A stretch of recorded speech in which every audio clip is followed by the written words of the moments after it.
धीरज, ji good evening ma'am.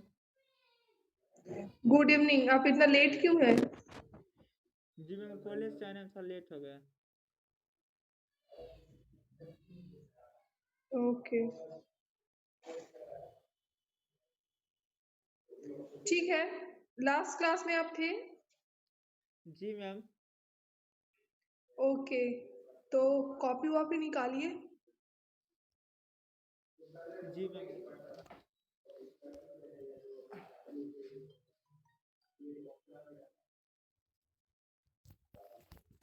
Ma'am मैं notes नहीं करता हूँ। क्या? मैम मैं नोट्स नहीं करता हूँ। क्यों?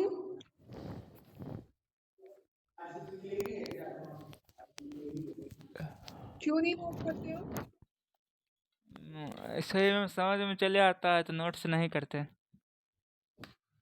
अच्छा, एक चीज बताइए, तो यहाँ जो लोग नोट कर रहे हैं, क्या उनको कुछ भी समझ में नहीं आता है? ऐसा तो नहीं है ना? जी मैम। तो फिर नोट तो सबके लिए, जिसको समझ में आए। अच्छा ठीक है, आपको तो सब समझ में आ गया था। लास्ट क्लास में क्या पढ़ाई हुआ था? मैम स्क्रीन रिकॉर्डिंग करते हैं तो फिर बाद में रिकैप कर लेते हैं। तो क्या पढ़ाए थे ये बता दो, लास्ट क्लास में क्या पढ़ाए थे? वही मैम ये कम्युनिकेशन के बारे में बता रहे थे। 7 टाइप्स होता है, नॉन वर्बल, वर्बल, उसमें बता रहे थे क्या सब होता है। पिछला टॉपिक क्या था? पिछले दिन जो क्लास हुआ था उसमें टॉपिक, किस टॉपिक पे हम लोग डिस्कस कर रहे थे? वही मैम ये नॉन वर्बल टॉपिक्स था मैम।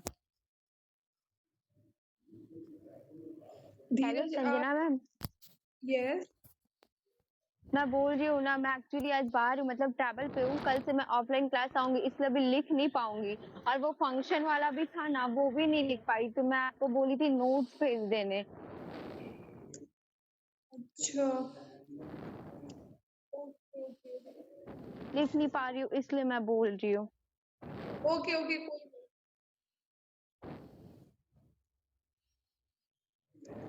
ठीक है। पर्सनालिटी पे मैम थे।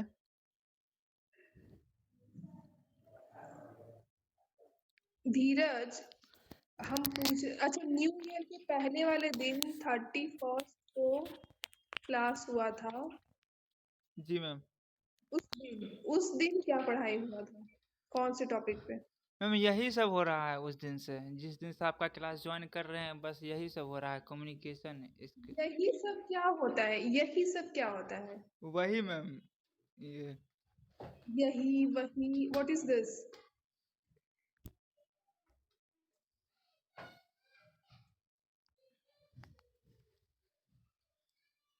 अब आप बोलोगे कि कोडिंग का क्लास कर रहे हैं, तो डेली तो सर आप कोड ही करवा रहे हैं।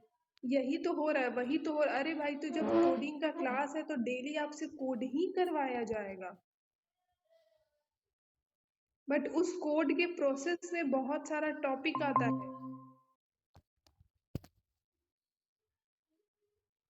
और ऐसे आप फॉर ग्रांटेड लेके चलेंगे किसी टॉपिक को या किसी चीज को, तो वो कभी भी सॉल्व नहीं होगा।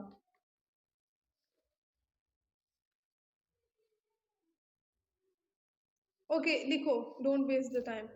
Principles of effective interpersonal communication हो गया। First point is clarity and conciseness. इसमें था being clear and to the point. Please लिखिए आप लोग, being clear and to the point to avoid misunderstanding.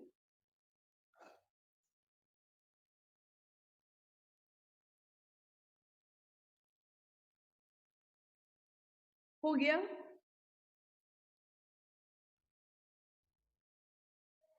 Being clear and to the point to avoid misunderstanding. Second, active listening.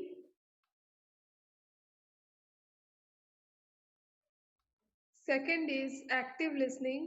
लिख रहे हो या नहीं? Rest of the students, Sunidhi को छोड़ के। Yes, ma'am. हाँ लिख रहे हैं। एक्टिव लिसनिंग, ये तो पता ही होगा आप लोगों को। Fully engaging in the conversation, fully engaging in the conversation,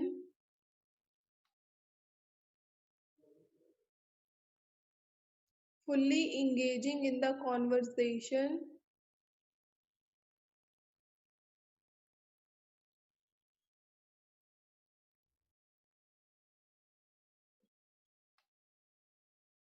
fully engaging in the conversation, showing interest and providing feedback, showing interest and providing feedback, showing interest and providing feedback. Done.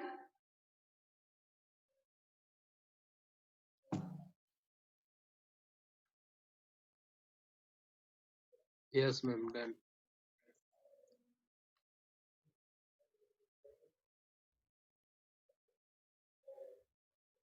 Third point is empathy.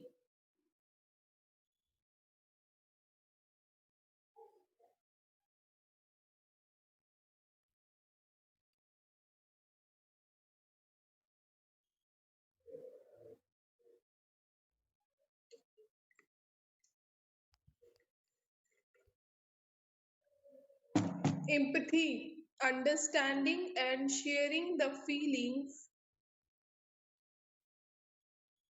understanding and sharing the feelings of others, understanding and sharing the feelings of others, to build rapport,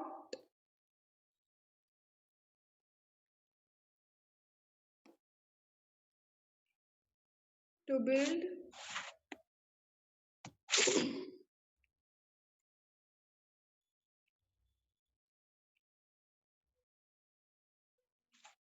to build rapport. Rapport का spelling लिखेंगे RAPPORT,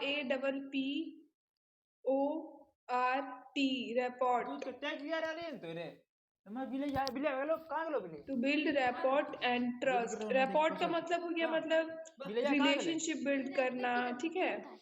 बिले के बाहर निकल रहे तब नहीं निकल रहे यहां यहां कते के रे तालमेल जैसे बोलते हैं ना, वो चीज हो गया। To build rapport and trust. हां एगो ई नहीं चिकन हो गया।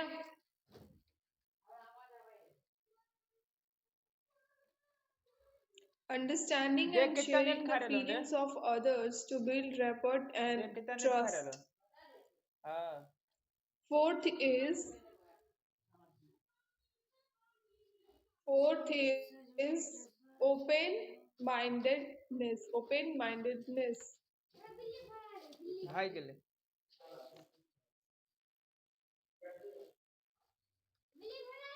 गेले गेले गेर लगबे नहीं Open-mindedness. But too Open, late. open-mindedness. अरे जो गेट लगे बे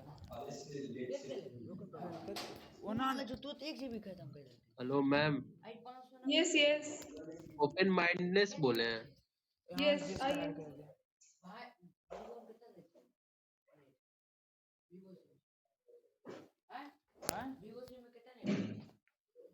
आपकी कॉलेज अभी खत्म होती है? मोबाइल सीमेंस के साथ बहुत दूर है। गेट खोले रे गेट लगे देखे तो कोडिंग का भी क्लास में लेट आते होंगे आप?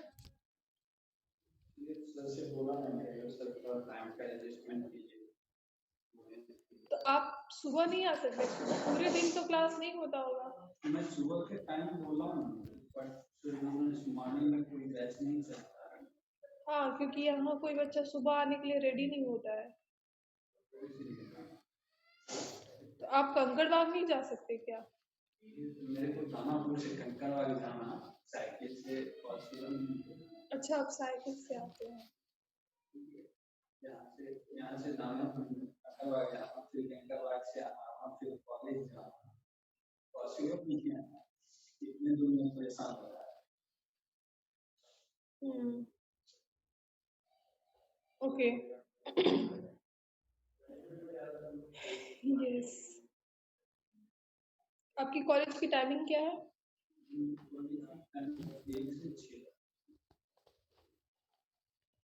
1 से 6। नहीं देखो, मान के चलो ये चीज़ तो ठीक है, लेकिन कोडिंग तो इम्पोर्टेंट है। इसमें तो हम कर सकते हैं, इसमें हमें कोई दिक्कत नहीं है, लेकिन कोडिंग तो इम्पोर्टेंट है ना। मैं मैनेज कर लूंगा, मेरे को मैथ आता है, इंग्लिश नहीं है, मुझे एक लाइन लिख ली पूरी, उसमें भी पूरा सेंटेंस में कर लूंगी। मेरे को यही चाहिए और कुछ नहीं। सब मैं मैनेज कर लूंगा। सबसे वीडियो लिया घर से ही पढ़ लिया, लिया के फिर लाइव प्रैक्टिकल करवाना तो ठीक हो जाएगा। ओके। यही है मेरा। एक्चुअली देखिए, प्रॉब्लम ये है कि अब हम रहते हैं कंकड़बाग में, ठीक है? हम रहते हैं कंकड़बाग में, तो मेरे को यहाँ वहाँ, और अभी विंटर का टाइम है, तो ऑटो से जाने में कितना भी होगा तो 8 साढ़े 8 बज जाता है, क्योंकि ट्रैफिक भी शाम में बहुत ज़्यादा होता है। तो ये रीज़न है कि हम लोग इसको और एक्सटेंड नहीं कर पाते हैं, कि मतलब साढ़े, गर्मी रहे तो थोड़ा चलता है, बट विंटर्स में थोड़ा ये इशू हो जाता है। चले जाते हैं, वो 8:30 बजे के बाद रोड सुनसान रहता है, माना है। क्योंकि दानापुर साइड जाता हूँ तो 8:30 9 बज जाता है, तो घर जाते हैं। ठंडी अभी जाने देने लगा, लोग दिखते ही नहीं है, जो ऑफिस से लेट से निकलते हैं वही सब दिखते हैं।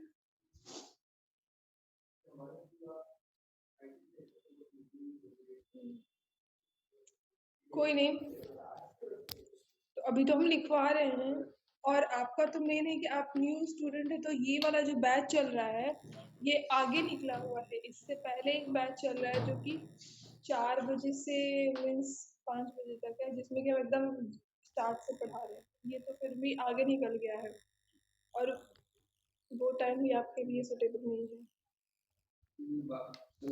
आपका वीक में हर दिन क्लास रहता है कॉलेज में? आपका क्लास 1 बजे से रहता है? मैंने पूरा नर्सरी 11 बजे से बैच रखूँ या 12 बजे से, मैं एक पीरियड छोड़ के भी जाऊंगा तो कोई दिक्कत नहीं।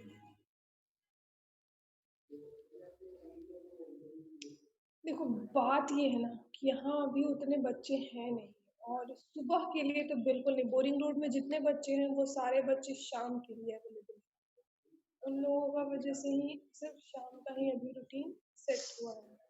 तो आपका ये परमानेंट टाइम तो नहीं होगा? आई थिंक हर सेमेस्टर में चेंज होता है।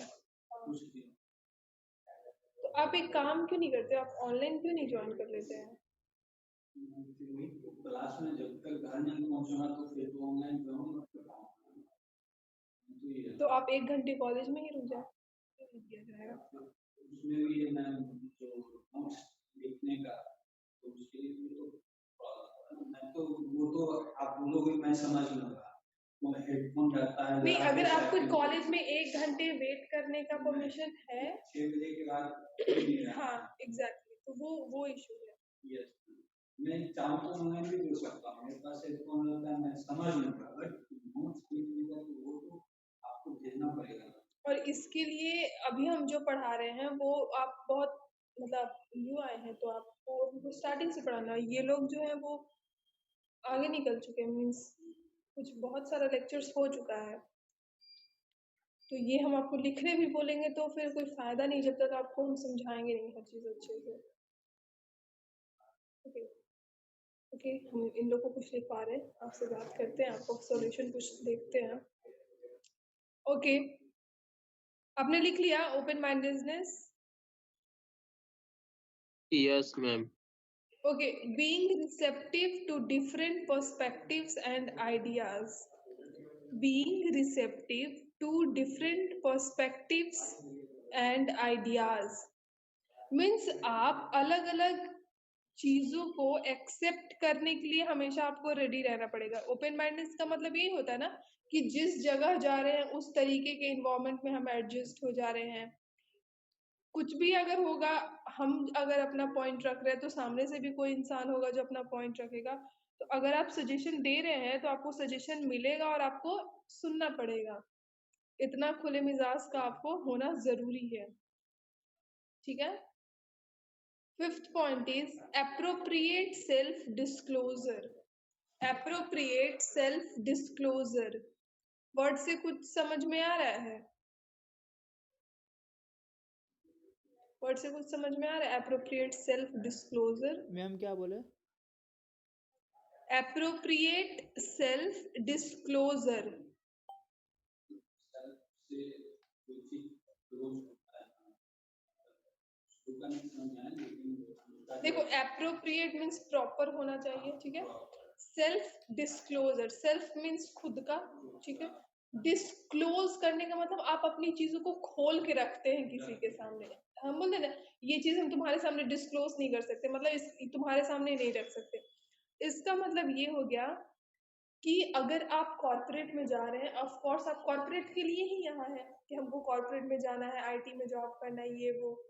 तो उसमें क्या होता है कि आप क्या सोचते हैं, अच्छा नए जगह जा रहे हैं ना, दो बात कोई अच्छे से बोल दिया, हम एकदम ट्रस्ट कर लिए 100%, बहुत अच्छा इंसान होगा।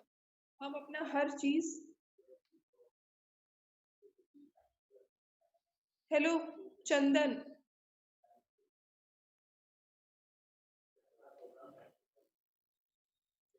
चंदन, am I audible? Yes, ma'am. We're too late. Yeah, I was busy in some work. Are you a new student? Yes, sir.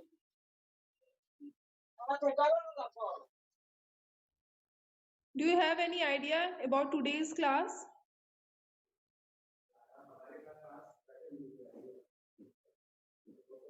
Yes, I was in batch Which one, class is this? Which class is this?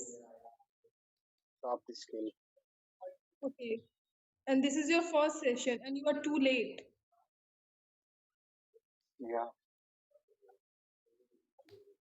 Don't repeat it later. okay. Okay समझ में आया। Appropriate self disclosure का मतलब हो गया कि जितनी जरूरत है आप अपने आप को किसी भी इंसान के सामने, किसी भी थर्ड पर्सन के सामने उतना ही ओपन करो जितना जरूरत है, क्योंकि आपको पता है कि कॉर्पोरेट में, आईटी में हर इंसान ट्रस्टवर्दी नहीं है, और इवन कॉर्पोरेट में तो ट्रस्टवर्दी है ही नहीं। सबको अपना काम निकालना है, सबको अपना मतलब है। तो अब ऐसा नहीं कि 2-4 दिन का दोस्ती हुआ, हम अपना, मेरे घर, खानदान, हर चीज के बारे में उसको बता दिए। ऐसा नहीं करना है, उतना ही रखो जितना जरूरत है। और प्रोफेशनल में कभी भी पर्सनल इंफॉर्मेशन शेयर नहीं होना चाहिए, ठीक है। मीन्स आप एक लिमिट तक अपने आप को डिस्क्लोज करो, क्योंकि यू नेवर नो कि सामने वाला इंसान क्या सोच रहा है। क्लियर? तो इसमें लिखो sharing personal information, sharing personal information at a level, sharing personal information at a level, sharing personal information at a level appropriate to the relationship, appropriate to the relationship. Sharing personal information at a level appropriate to the relationship.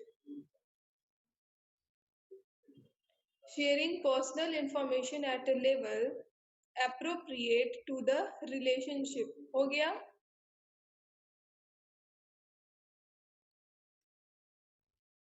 Done? Yes, ma'am, done. Okay. उसके बाद 6th point लिखो, respect and consideration. Respect and consideration word से क्या समझ में आ रहा है? किसी को रिस्पेक्ट और कंसीडर करना, किसी को रिस्पेक्टफुली कंसीडर कर रहे हैं। यस, रिस्पेक्ट एंड कंसिडरेशन का मतलब ही ये है, एक तो इज्जत देना हो गया, कंसीडर मीन्स उसको वैल्यू कर रहे हैं, ठीक है, उसको थोड़ा महत्व दे रहे हैं, ठीक है। हाँ। कि अब मान के चलो, होता है ना कि बहुत से लोग हैं हम्म। कि अच्छा मेरे से छोटा है ना, उसको इज्जत का की क्या ही बोल रहे जरूरत है, उसको कंसीडर करने का क्या ही जरूरत है, की या बोल रहे कोई छोटा एफर्ट लगा रहा है, अच्छा वो थोड़ी कोई कुछ काम किया, एवरी स्मॉल एफर्ट मोबाइल के मैटर्स, चार्जर। ठीक है। तो अगर कोई छोटा सा भी काम कर रहा है, तो वो काम तो कर रहा है ना, तो आपको कंसीडर करना आना चाहिए, लोगों को अप्रिशिएट अरे करना आना चाहिए, और ये कॉर्पोरेट में होना ही चाहिए, क्योंकि एज ए एम्प्लॉय मैं अगर बंद कर तुम्हें दे कोई देखिए बोल। अप्रिशिएट या कंसीडर कर रहा है तो तुम्हें अच्छा लगेगा, और एज ए सीनियर अगर तुम किसी को रिस्पेक्ट दे रहे हो, कंसीडर कर रहे हो, अप्रिशिएट कर रहे हो, तो उसको अच्छा लगेगा, और अगर उसको अच्छा लग रहा है इट मीन्स कि आपका एक पॉजिटिव इमेज बन रहा है।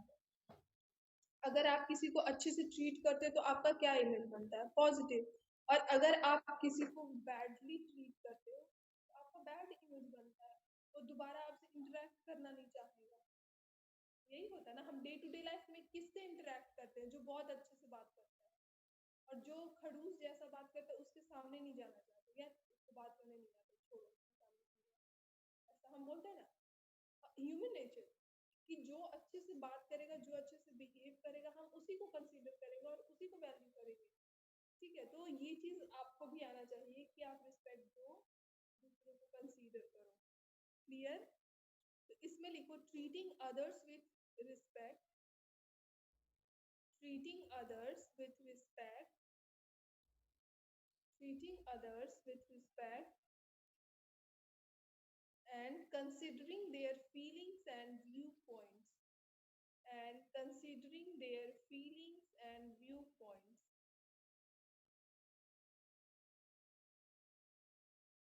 and considering their feelings and viewpoints,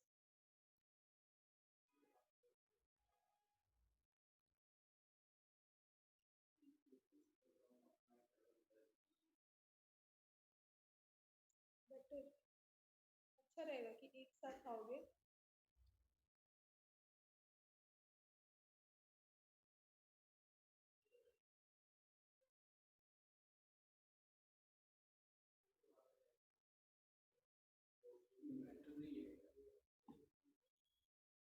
नहीं, अभी तो शायद नहीं है, क्योंकि लाइट कटता नहीं है।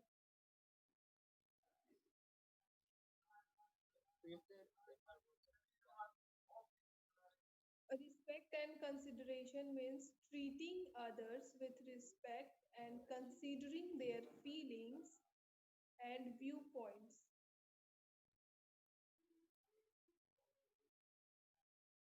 and considering their feelings and viewpoints. Okay.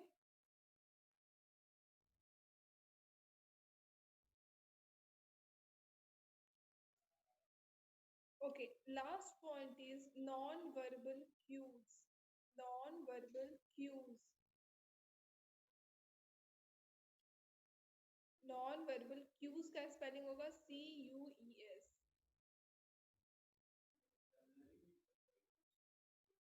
देखो, एक सेकेंड, हम ये वाला चीज कंप्लीट कर देते हैं, फिर हम आपसे बात करते हैं। Non-verbal cues, ठीक है? Using appropriate body language, using appropriate body language, using appropriate body language, comma facial expressions, comma facial expressions, and eye contact,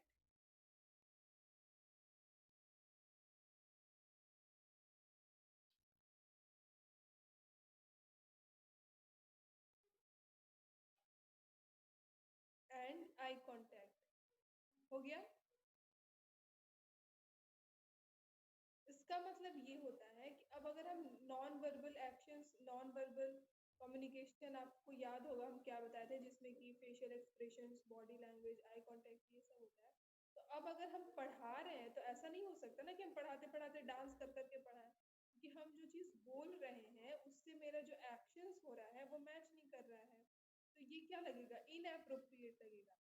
इसका मतलब ये होगा कि हमें हमेशा एप्रोप्रिएट बॉडी लैंग्वेज या फेशियल एक्सप्रेशन, अब बोलते हैं ना कोई सैड सा मोमेंट है, अब उसमें तुम हंसने लगो, या तो तुम मार खाओगे या तो तुमको कोई पागल ही बोल देगा।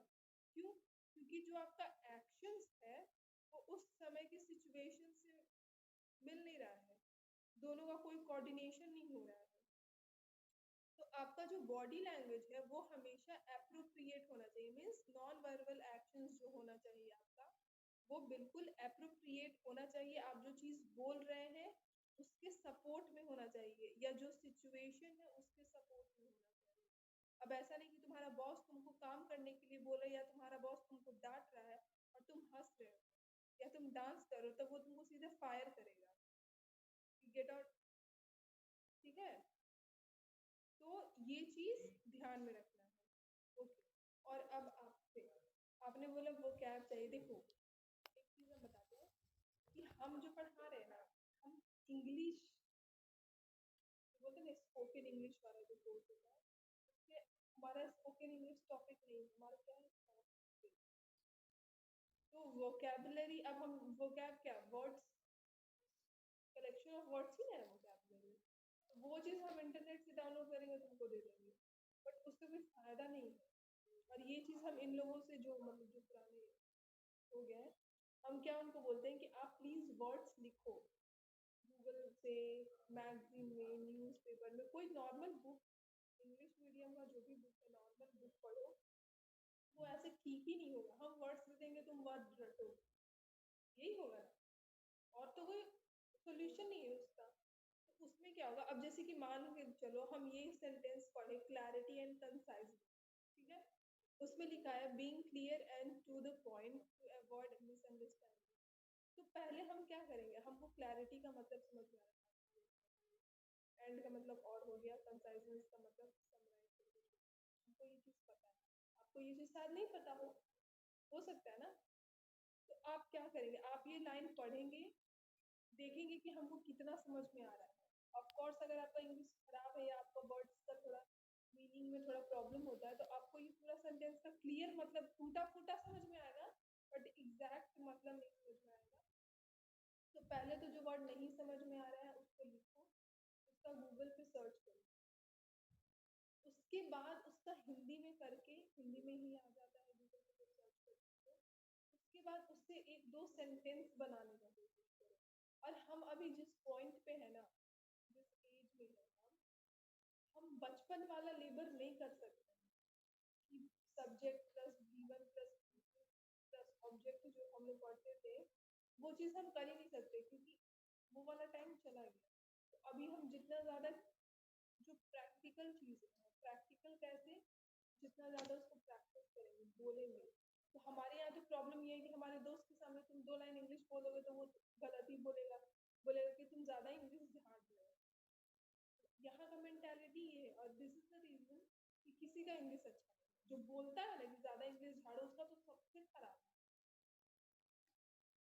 तो यहाँ पे हम ये करवा सकते हैं कि हम डेली तुमको बोलेंगे कि तुम वर्ड्स लिखो, और ये मेरा होमवर्क होता है कि डेली 10 वर्ड्स लिखो, ज्यादा नहीं, क्योंकि बहुत 10 वर्ड भी बहुत ज्यादा लगता है बहुत लिखने में। उसका मीनिंग होना चाहिए, उसके उसके साथ उसका एक सेंटेंस होना चाहिए, और वो चीज हम सुनेंगे।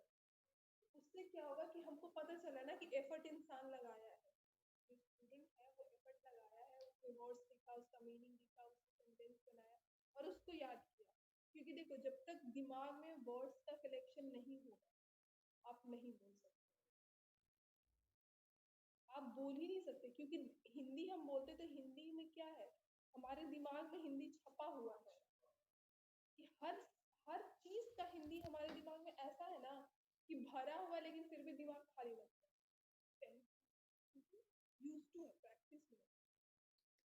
और इंग्लिश जब बोलने लगते हैं स्ट्रेस में चले जाते हैं, नेक्स्ट वर्ड क्या बोलें, क्योंकि वर्ड्स नहीं है, और वर्ड्स वैसे ही बनेगा एकदम रैंडम। अब अगर हम यही है तो इसी में कितना वर्ड्स होगा जो कि किसी को नहीं पता है, नॉर्मल सी बात है। तो आप बेसिक जो हम और आप डेली बेसिस पे कर रहे हैं उन चीजों से स्टार्ट करो, क्योंकि यूज तो हम वही कर रहे हैं ना, फैंसी इंग्लिश तो हम यूज नहीं कर रहे हैं। और जो रिक्रूटर होता है, जो इंटरव्यूअर है, उसको पता है कि हम इंडियन को हायर कर रहे हैं, तो उसका इंग्लिश इंडियन इंग्लिश ही होगा, वो अमेरिकन इंग्लिश नहीं बोलेगा, ठीक है। उसका एसेंट भी इंडियन होगा, उसका इंग्लिश भी इंडियन ही होगा। देखते हो साउथ में जाओगे तो उन लोगों का अपना एसेंट आ जाता है, यू वांना नो ना, ऐसा करके बोलता है, ठीक है, यू नो दिस ना। तो वो क्या हो जाए, वो जो एक फ्लेवर आ जाता है ना स्टेट वाला, वो रहेगा, उसका टेंशन नहीं है, लेकिन वर्ड्स का खेल है।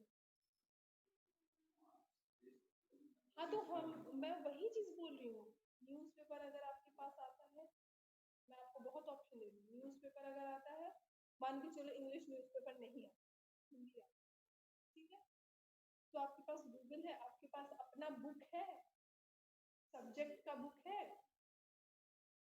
कोडिंग का ही, अगर सी जावा यही सब का अगर बुक, मतलब अगर आप पढ़ रहे हैं, अगर आप इन सब का बुक या आपका मार्केटिंग या जो भी आप सब्जेक्ट पढ़ रहे हैं उसका एक बुक होगा जो कि प्रॉपर इंग्लिश में, उसी से आप वर्ड्स निकाल लो, आप उसी से वर्ड्स निकाल लेंगे।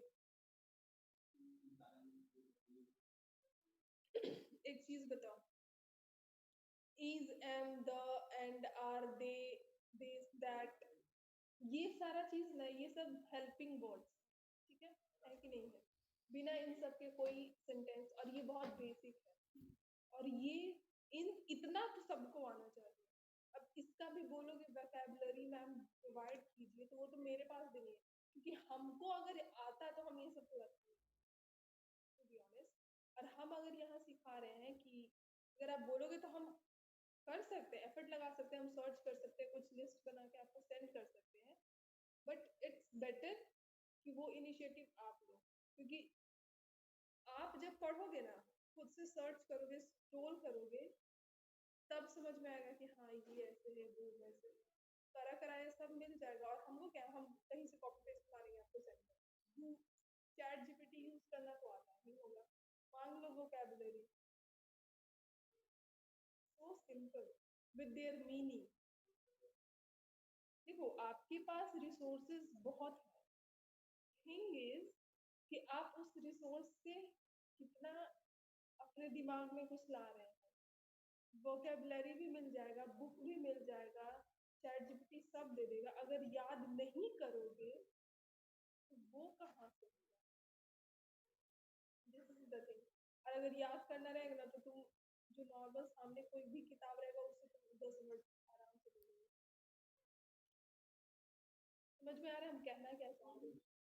एग्जैक्टली, सिर्फ सिंपल वर्ड, और वर्ड्स के साथ बोलने में जैसे प्रॉब्लम हो रहा है, अगर आपका मार्केटिंग या फाइनेंस का भी बुक है, वो तो लिखा हुआ है ना, आप उसको पढ़ते तो नहीं है, मतलब बोल बोल के, ऐसे तो पढ़ते हैं कि हाँ ठीक है ये टॉपिक पढ़ लिए, ये समझ, बोल के नहीं पढ़ते। और प्रॉब्लम कहाँ से आता है, नहीं बोलने की वजह से।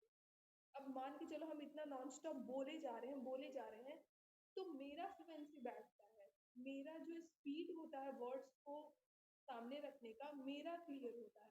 आप चुपचाप मेरा बात सुन रहे हैं ना, ठीक है, आपके दिमाग में जा रहा है, लेकिन जब वही चीज हम बोलेंगे, रिपीट करो कि हम क्या समझा, आप प्रॉब्लम में आ जाएंगे। होता है ना, ब्रेक लगने लगता है वर्ड्स के बीच में, क्यों, क्योंकि आप सिर्फ सुन रहे हैं। जो बचपन में होता था कि बोल बोल के पढ़ो, क्यों, क्योंकि बोल बोल के पढ़ने से वर्ड्स का फ्लुएंसी बैठता है। अब अगर हम अभी कोई वर्ड बोल रहे हैं, तो अब बहुत सारा क्रिएटर भी है, बहुत सारा ऐसा, या बिहारी लोग हैं जो कोई भी चीज प्रोनाउंशिएट करते हैं ना, तो उनका र, अड़ा, ये सारा चीज में थोड़ा प्रॉब्लम रहता है। सुने होंगे अगर आप किसी क्रिएटर, भी बहुत सारे क्रिएटर है जो हिंदी में क्या कर रहे हो ऐसे करके बोलता है, ठीक है, उनको समझ में नहीं आता है ऐसे करके, तो वो चीज क्यों, क्योंकि देखो हम अगर मगही जानते हैं, तो इट डजंट नीड कि हम अगर इंग्लिश बोल रहे तो उसमें मगही का इज नॉट इम्पोर्टेंट, ठीक, क्यों, क्योंकि भाई मगही इज अदर लैंग्वेज और इंग्लिश इज अदर। तो अगर हम इंग्लिश बोल रहे हैं तो प्रॉपर इंग्लिश की तरीके से बोलेंगे, उसमें मेरा जो एसेंट रहेगा, ठीक है, वो इंग्लिश इंडियन इंग्लिश का ही एसेंट आएगा, हम फॉरेनर, हम ये भी नहीं बोले थे हम बहुत fluent थे, लेकिन हम जो बोल रहे हैं, अगर इंग्लिश बोल रहे हैं तो इंग्लिश के जैसा लग रहा है। ऐसा नहीं ना कि इसमें मगही वाला ट्विस्ट आ जा रहा है। समझ रहे हो हम क्या बोलना चाह रहे हैं? वो कैसे होगा? बोल बोल जब तक बोल बोल के एक ये वाला सुने हो कैसे प्रैक्टिस होता है कि मिरर सामने रख लो, उसके बाद कुछ नहीं, अपने बारे में ही बोलना स्टार्ट करो। अगर प्रॉब्लम हो रहा है तो पहले हिंदी में ही बोला। तुम देखना जैसे ही तुम मिरर में देखोगे ना, तुम अपने लिप्स पे अगर कंसंट्रेट करोगे, देखना तुम्हारा लिप्स ऊपर नीचे होगा, फंबल हो जाओगे, जीभ लड़खड़ा जाएगा। पूरा शरीर कांपने एग्जैक्ट नहीं तो ये सारा चीज हमको करना है, हम करवाएंगे, बट थिंग इज कि उसके पहले तुम्हें थोड़ा बोलने तो आना चाहिए ना। डायरेक्ट हम पीपीटी करवा देंगे तो सीधा हो जाएगा कि मैम पहले बोलना तो सीख लें, उसके बाद में पीपीटी। और उसके लिए आपको प्रैक्टिस करना पड़ेगा, क्योंकि यहाँ पे इतने बच्चे हैं जिसमें कि सॉफ्ट स्किल है कि हमको एक एक पे ध्यान देना है। तो हम किस चीज पे ध्यान देंगे कि आप प्रेजेंटेशन अच्छा बनाओ, उसको डिलीवर कैसे प्रेजेंटेशन देते हैं, कैसे डिबेट करते हैं, कैसे डीबी करते हैं। लेकिन इंग्लिश बोलने का प्रैक्टिस तो आपको करते रहना होगा ना। हम उसको और बेटर बनाएंगे। लेकिन अगर बोलोगे कि मैं दिस का मतलब क्या है ये याद करवाइए, दैट का मतलब क्या है ये याद करवाइए, तो फिर ये तो फिर टाइम का वेस्ट होगा, आपका भी, क्योंकि आप एक ही साल पढ़ोगे। You know this. तो एक साल में हमको जो बोलते हैं ना, बैकएंड में आपको अपना एफर्ट लगाना होगा।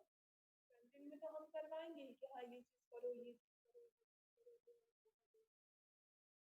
लेकिन वर्ड्स आपको खुद ही याद करना है। तो बोलोगे हम आपको कलेक्शन बना के दे देंगे, बस थिंग इज कि आपको याद होना चाहिए। नहीं याद रहेगा, बोल ही नहीं पाओगे। जैसे ही बोले जाओगे, जितना रट के जाओगे उतना बोल दोगे, और जहाँ उस रटा हुआ में से एक वर्ड भी मिस हुआ, गया आगे का सब ब्लैंक। और ये होता है ओके। मैम सबके लिए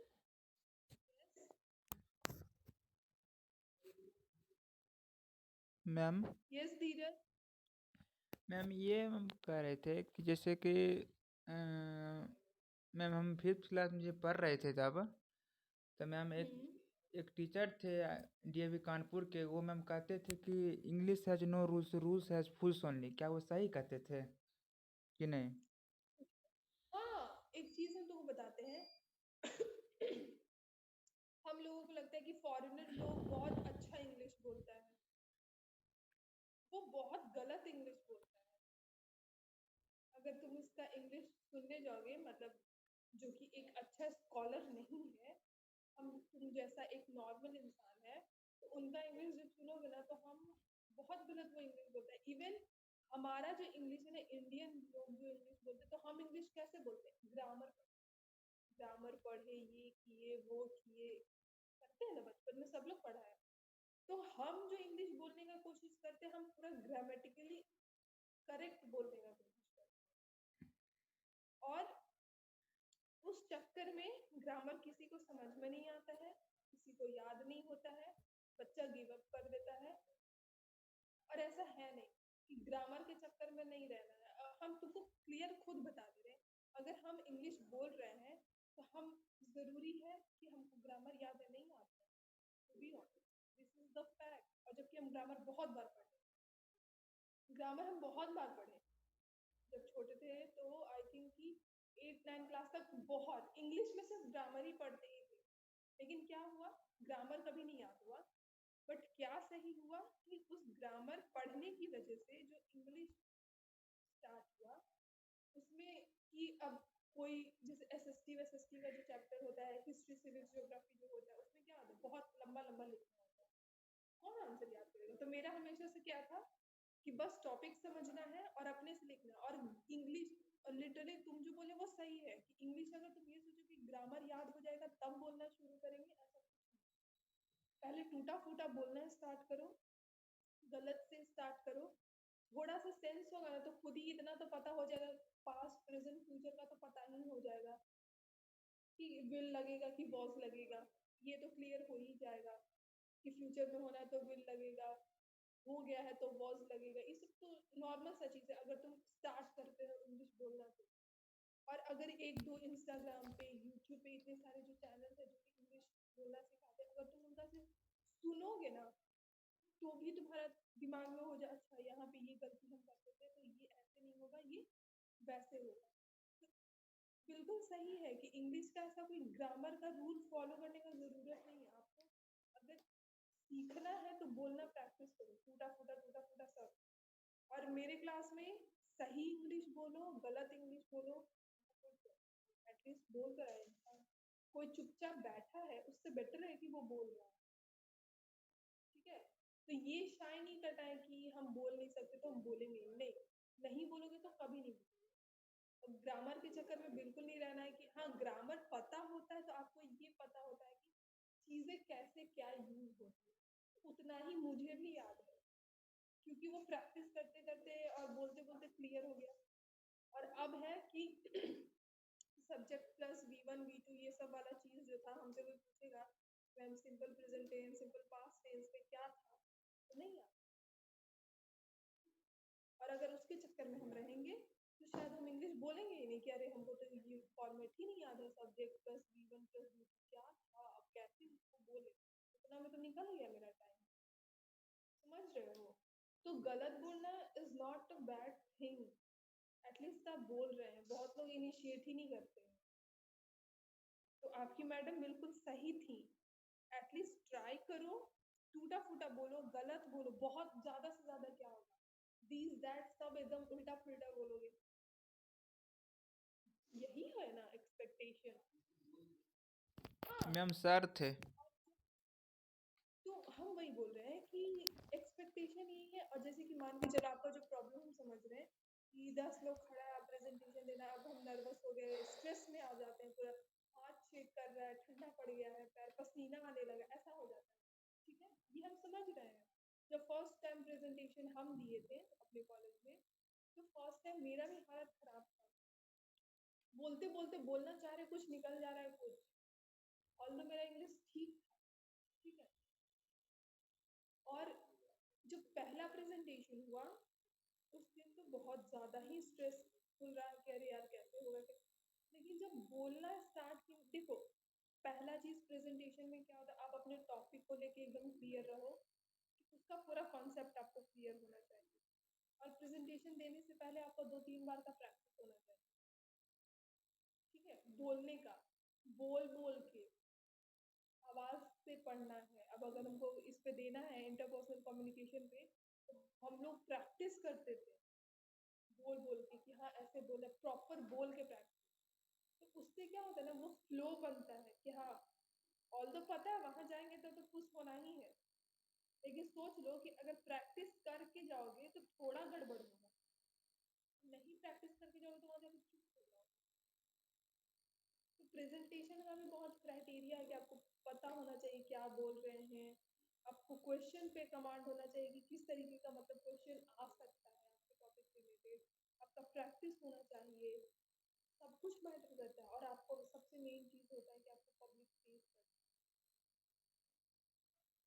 तो उसके लिए है जैसे ही पब्लिक आएगा यहाँ, आप तो लेट आ रहे हैं और जैसे कि अभी तो बच्चे आ नहीं रहे ठंड की वजह से, तो क्या हम यहाँ बुला के इंट्रोडक्शन करवाते हैं सबको, कंकड़बाग में जो हमारा क्लास होता है उसमें हम यहाँ बुला के करवाते हैं। क्यों? क्योंकि अगर तुम इतना फेस कर रहे हो तो तुम इससे 10 और ज्यादा फेस कर सकते हो, और अगर उतना कर लोगे तब तो फिर तुम किसी को फेस कर सकते हो, क्योंकि इंट्रोडक्शन बोलने में सबका बैंड बज जाता है। ये प्रॉब्लम हमें जब भी क्लास लेते तो हम ये फेस करते हैं। तो सोच लो कि फिर इंटरव्यू में जहाँ 10 रिक्रूटर रहेगा या मान के चलो 4 ही इंटरव्यूअर बैठा हुआ है और तुमसे क्वेश्चन पूछे, वो तो अननोन है और तुमको पता है कि हमको रिजेक्ट कर देगा, ये तुमको पता है कि ये अगर हम कुछ किए गड़बड़ तो ये रिजेक्ट करेगा। सोचो कितना मेंटल स्ट्रेस रहता है उस टाइम।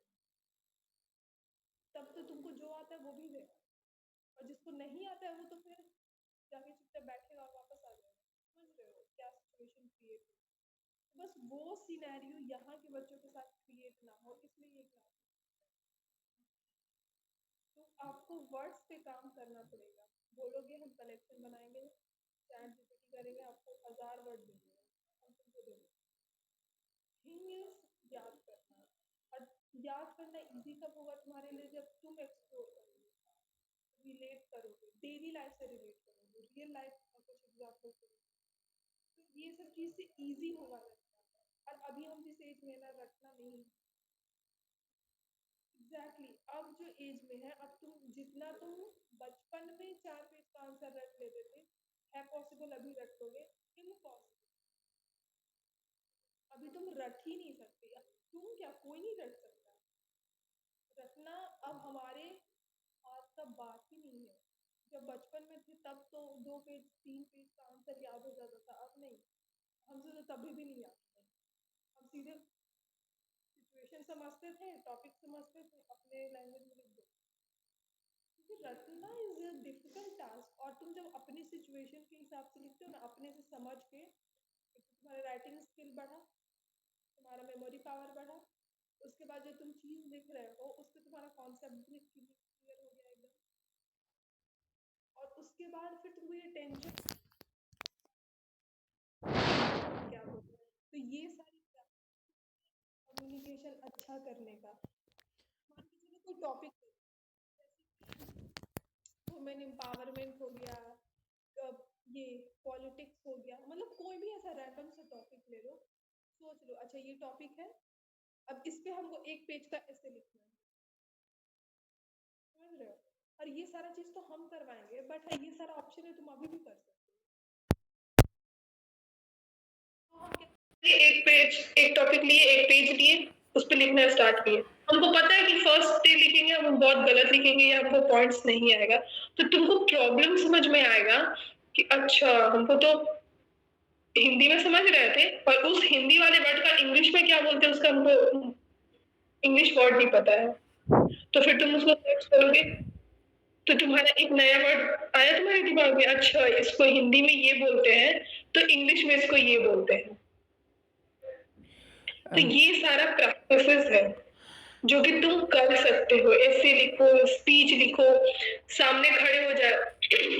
सबसे बेस्ट थिंग हम क्या करते हैं, मे भी तुम लोगों को हंसी आए, हम अभी यहाँ से घर जाएंगे, ऑटो में अकेले बैठे रहेंगे, फिर उतरेंगे, पैदल जाएंगे अपने रूम तक।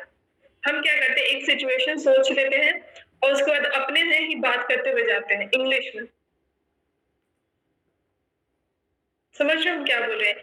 मान के चलो हम एक सिनेरियो सोच लें कि अच्छा सर से मेरा मीटिंग हुआ, सर मेरे से ये क्वेश्चन पूछे, हम सर को क्या बोलेंगे, तो फिर हम वो सिनेरियो सोचे और उसके बाद हम बोलना स्टार्ट, और लिटरली बोल के कि बगल से कोई क्रॉस करता है तो उसको आवाज सुनाई दे देता है कि कुछ बोल रही है, तो तुमको तो पागल समझेगा ही कि क्या बड़बड़ा रही है, बट वो चीज करने से ना तुम्हारा फ्लुएंसी सही होता है, क्योंकि उसमें कोई तुमको जज नहीं कर रहा है।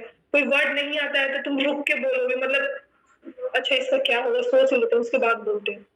तो ये सारा प्रैक्टिसेस है जो कि करना चाहिए। इंग्लिश गाना सुन लो, गाना सुनने में मतलब क्या होता है ना कि उसके साथ साथ अगर तुम फ्लो में गा रहे हो, तो हम लोग को तो पता नहीं है, लिरिक्स पता नहीं है, लेकिन अगर 1 दिन सुने, 2 दिन सुने, 2-3 गाना ऐसा बना लो, तो उसका लिरिक्स तो आता ही है, जिसमें सॉन्ग प्ले करो, लिरिक्स देखते जाओ, देख देख के पहले बोलो, और उसके बाद जिस स्पीड में वो गाना जा रहा है ना, उस स्पीड में बोलने का कोशिश करो। प्रॉब्लम होता है, लेकिन जब वो गाना याद हो जाता है और साथ में फ्लो में जाता है तो बहुत मजा आता है गाने में, और फिर लगेगा अरे यार हम तो बहुत अच्छा इंग्लिश बोल ले रहे हैं, जबकि तुम एक गाना याद किए हो, बट तुम सोच रहे हो वो उन लोगों का स्पीड कितना होता है, तो फ्लुएंसी वैसे बनता है। तो क्या क्या बताएं, बताओ, बहुत सारा ऑप्शन है सही करने का, और ये सबके लिए है, लेकिन यही है ना कि हम लोग सुनते हैं बट फिर उस पर काम नहीं करते। और एज ए स्टूडेंट कभी हम भी ये चीज किए हैं, क्योंकि हमको पता है ना कि हम अगर स्टूडेंट थे तो हम क्या क्या किए हैं। हाँ बोलता तो ज्ञान देता था, ठीक है सुन लिए छोड़ो, होता है, और सारा स्टूडेंट ये करता है। और अगर हम अभी भी स्टूडेंट हैं तो हम अभी भी ये काम करते हैं कि बहुत लोगों का चीज हम नहीं सुनते हैं, लेकिन अगर कोई चीज तुमको लग रहा है कि हाँ ये चीज हमको जरूरी है, तो आप सुनो या मत सुनो, आपको एट द एंड उसका जरूरत तो पड़ेगा ही पड़ेगा, करना ही पड़ेगा आपको। अगर हम इंग्लिश मेरा सही है थोड़ा, तो उससे फायदा हमको है, अदर किसी को भी नहीं, ना ही किसी मेरे टीचर को, ना ही मेरे किसी फ्रेंड को। इवन तुम्हारे अगर फ्रेंड्स है और ये तुम्हारा इंग्लिश अच्छा है तो बोलेंगे यार तुम्हारा तो इंग्लिश अच्छा है इसलिए तुमको कोई प्रॉब्लम नहीं होता है। ऐसा कॉम्प्लीमेंट तुमको मिलेगा, ऐसा कॉम्प्लीमेंट हमको मिलता है, ऐसा कॉम्प्लीमेंट हर किसी इंसान को मिलेगा जिसका इंग्लिश थोड़ा भी बेटर है। मैम समझे? यस। मैम ये कहे कि मैम सॉफ्ट स्किल और मैम हार्ड स्किल में क्या डिफरेंसेस है? देखो जैसे कि अभी मान के चलो जो तुम लोग कोडिंग सीख रहे हो ना, टेक्निकल स्किल्स जो सीख रहे हो, ये सारा आपका हार्ड स्किल्स हो गया, ठीक है। और सॉफ्ट स्किल हम क्या सिखा रहे हैं, तब से हम क्या बोल रहे हैं, अच्छे से बात करो, अच्छे से बिहेव करो, आपका बॉडी लैंग्वेज ऐसा होना चाहिए, दूसरों को रिस्पेक्ट करो, रिस्पेक्ट दोगे तो रिस्पेक्ट मिलेगा। तो ये सारा हमारा सॉफ्ट स्किल है। मीन्स कि एज अ ह्यूमन जिन स्किल्स के थ्रू हम पैसा कमा रहे हैं या कुछ काम कर रहे हैं वो तो हमारा हार्ड स्किल है, लेकिन एज अ ह्यूमन क्या हम किस बेसिस पे हमको जज किया जाएगा। अब अगर हम पढ़ा रहे हैं तो एज अ टीचर आप मेरे को कैसे जज कीजिएगा कि नहीं मैम पढ़ाती है तो मैम अच्छा पढ़ाती है, मैम के बात करने का तरीका अच्छा है। तो ये सारा चीज मेरा सॉफ्ट स्किल है कि हम अच्छे से बात करते हैं, सबको रिस्पेक्ट देते हैं। अगर हम जॉब कर रहे हैं तो अपने कलीग्स, अपने सीनियर्स, उनको रिस्पेक्ट कर रहे हैं, तो ये मेरा सॉफ्ट स्किल हुआ। समझे? जी मैम। और ma'am hard skill? Hard skill वही तो बोले जैसे कि कोडिंग हो गया। अब वो हार्ड स्किल कुछ भी हो सकता है, आप जो काम करते हैं, अब कोई कारपेंटर है, कोई बार्बर है, कोई म्यूजिशियन है, तो उनका जो भी काम है, कोई रेलवे में काम कर रहा है, कोई बैंक में काम कर रहा है, तो उनका जो ये काम करने वाला स्किल है वो उनका हार्ड स्किल है। समझे? जी मैम। ओके, तो टाइम तो हो गया है, मैं अटेंडेंस बना लेती हूँ। ओके, हम इस चीज के बारे में हम सर से बात करेंगे, ठीक है? क्योंकि फिर आप आ भी रहे हो, परेशान भी हो रहे हो, और exactly, so don't worry, I'll talk to them. Okay?